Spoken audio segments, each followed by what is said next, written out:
메시지 워드 5월 30일 금요일입니다. 5월 30일 금요일 하나님께서 저에게 주시는 말씀은 시편 40편 1절에서 2절까지 말씀입니다. 시편 40편 1절에서 2절 말씀을 제가 봉독합니다. 내가 여호와를 기다리고 기다렸더니 귀를 기울이사 나의 부르짖음을 들으셨도다. 나를 기가 막힐 웅덩이와 수렁에서 끌어올리시고 내 발을 반석 위에 두사 내 걸음을 견고하게 하셨도다. 아멘. 오늘은 기다리게 해주셔서 감사합니다 라는 제목으로 또 하나님 주신 은혜를 나누도록 하겠습니다. 여러분들은 캐치 테이블이나 이 테이블링이 없는 유명한 맛집에 자주 가시나요? 미리 예약을 할 수도 없고 직접 가서 줄을 서서 기다려야만 먹을 수 있는 그런 맛집에 여러분들은 자주 가시나요? 만약 자주 가신다면 그만큼 여러분들은 직접 줄을 서서 그 식당에 이제 맛있는 음식을 먹으실 겁니다. 근데 저는 웬만해서는 가지 않습니다. 기다리는 것이 저에게는 너무 어렵기 때문에 저는 그런 식당을 따로 찾아가진 않습니다. 여러분들에게 이 기다림이란 어떤 것인가요? 쉬운 것인가요? 이 시대의 많은 사람들은 기다리는 데 익숙하지 않습니다. 이 기술이라고 하는 것은 점점 빨라지는 것이 경쟁력이 되었고, 그리고 세상은 점점 즉각적인 것을 요구하는 시대가 되었습니다. 그러나 우리의 기도의 응답은 어떻죠? 더 더디기만 하고 하나님의 일하심을 통해 우리 삶 속에 이 삶의 전환점은 오지 않는 것 같습니다. 그런데 오늘 말씀은 우리에게 이렇게 이야기합니다. 기다리는 시간이 결코 헛되지 않다. 하나님은 분명 그 시간 속에서 그 시간을 사용하신다라고 오늘 말씀은 우리에게 이야기합니다. 이 시편 40편은 다윗의 시입니다.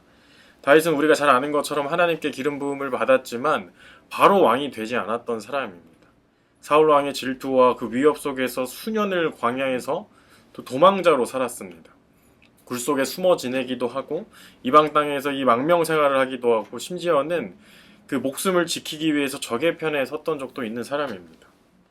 그 모든 시간 속에서 다윗은 그 하나님의 약속과 이 현재의 현실 사이에서 기다렸던 사람입니다. 이 시편 40편은 그 기다림의 끝에서 하나님의 응답을 경험한 감사와 고백, 그리고 다시 맞이한 새로운 위기 속에서의 간구를 담고 있는 내용이 오늘 이 40편의 내용입니다.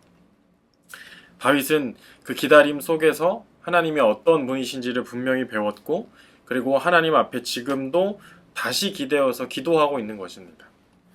여러분, 오늘 본문 1절 말씀입니다. 내가 여호와를 기다리고 기다렸더니 귀를 기울이사 나의 부르짖음을 들으셨도다. 이 1절에서는 기다리고 기다렸다라고 강조하는 의미로 이 반복해서 기다림을 기록하고 있습니다. 그러니까 끈질기게 그리고 포기하지 않고 계속해서 하나님을 바라보았다는 의미입니다. 그리고 하나님은 그 기다림을 외면하지 않으시죠. 이 1절 하반절입니다. 귀를 기울이사 나의 부르짖음을 들으셨도다. 하나님은 들으셨고 하나님께서는 반응하셨습니다. 이어서 2절 말씀입니다. 나를 기가 막힐 웅덩이와 수렁에서 끌어올리시고 내 발을 반석 위에 두사 내 걸음을 견고하게 하셨도다. 하나님은 기다리는 자를 결코 그 웅덩이와 수렁에 그냥 두지 않으십니다. 시간이 지나면 지날수록 빠져드는 그곳에서 하나님은 우리를 건지시고 또 굳건한 땅 위에 세우시고 그리고 다시금 걸어가게 하십니다. 그리고 이 기다림은 우리 한 사람의 개인의 간증으로 끝나지 않습니다. 새 노래, 곧 우리 하나님께 올릴 찬양을 내 입에 두셨으니 많은 사람이 보고 두려워하여 여호와를 의지하리로다. 우리의 이 기다림의 시간은 하나님이 누구신지 증언하는 노래가 됩니다. 그리고 우리의 이 기다림의 시간은 많은 사람들이 보고 두려워하여 여호와를 의지하게 되는 열매가 되는 것입니다. 즉, 이 기다림이라고 하는 것은 이 나의 변화에서 끝나는 것이 아니라 다른 사람의 그 믿음을 세우는 간증으로 이어진다라고 하는 말입니다. 여러분, 이 기다림이라고 하는 것은 단지 시간이 흐르는 것을 의미하는 것이 아닙니다. 하나님과의 관계가 다시 재정비되고 깊어지고 연단되는 과정을 의미하는 것입니다. 이 다윗의 또 시편을 보면 그는 기다리는 동안 그저 손을 놓고 가만히 있었던 것이 아닙니다. 그는 부르짖었고 하나님을 향해 눈을 들었고 계속해서 그의 입술로 하나님을 찬양했습니다. 그리고 무엇보다 이 자신의 마음을 끊임없이 하나님 앞에 세우는 연습을 했습니다. 우리는 기다림이 길어지고 점점 더 길어지면 조급해하고 그 하나님의 뜻보다는 내 상황을 바꾸고 싶어 하는 마음이 커집니다. 그럴수록 하나님의 뜻이 과연 나의 삶의 중심에 있는지 우리는 스스로 질문하고 돌아봐야 합니다. 여러분, 우리는 이 기다림의 시간 가운데 훈련을 받는 것입니다. 하나님을 신뢰하는 훈련을 받는 것이고, 또 하나님 앞에 겸손함을 다지는 훈련을 받는 것이고, 하나님 앞에 부르짖는 기도하는 그 기도를 훈련받는 것입니다. 그러니까 말씀 중심의 삶, 결국에는 하나님 중심의 삶을 우리는 이 기다림의 시간 가운데 훈련을 받는 것입니다.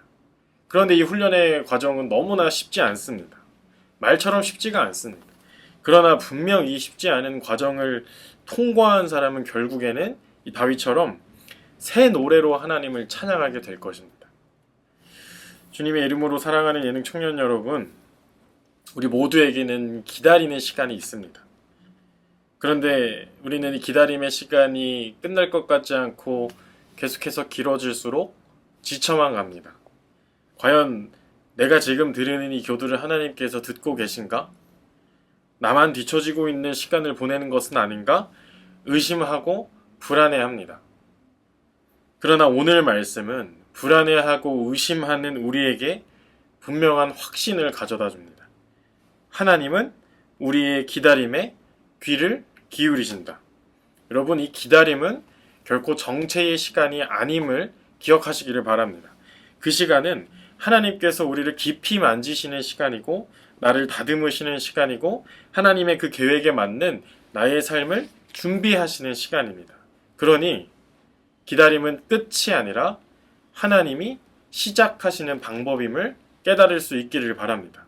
다윗이 그랬던 것처럼 응답이 없어도 계속해서 기다리는 자, 그리고 기다리면서 철저하게 하나님 앞에 무릎을 꿇는 자, 포기하지 않고 계속해서 부르짖는 자, 그런 사람들은 반드시 하나님의 구원을 경험하게 될 것입니다. 그리고 그 구원은 단지 나만을 위한 것이 아니라 다른 사람의 신앙을 일으키는 그 새 노래가 될 것입니다. 여러분, 지금 여러분들의 기다림이 그렇습니다. 힘들고 지치고 앞이 보이지 않는 것처럼 막막하지만 하나님은 여전히 그 여러분들의 기다림 속에서 일을 하고 계십니다. 그러니 여러분들이 그 기다림을 멈추지 않으시기를 바랍니다. 계속해서 부르짖고 하나님을 신뢰하는 그 과정들을 훈련함으로 기다림을 감사할 수 있는, 하나님 기다리게 해주셔서 감사합니다라는 그 고백이 여러분들의 삶의 그 과정 가운데 터져 나올 수 있기를 주님의 이름으로 간절히 소망합니다. 말씀을 기억하며 기도하겠습니다. 하나님 감사합니다. 무엇보다 우리에게 기다림의 시간을 허락하심에 감사합니다. 오늘도 그 기다림의 시간 속에서 일하시는 하나님을 신뢰할 수 있게 하여 주시고, 또 그 하나님 앞에 겸손할 수 있게 하여 주시고, 끊임없이 눈을 들어 그분을 찾음으로 기도할 수 있는 훈련을 우리에게 허락하여 주시옵소서. 그렇게 이 기다림 속에서 일하고 계신 하나님을 우리가 더욱더 깊이 만날 수 있는 이 기다림의 시간 되게 하시고, 그 끝에서 우리의 새 노래로 하나님을 찬양할 수 있는 그런 영광의 날을 우리 모두에게 허락하여 주시옵소서. 언제나 감사드리며 이 모든 말씀 살아계신 예수님의 이름으로 기도합니다. 아멘.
네.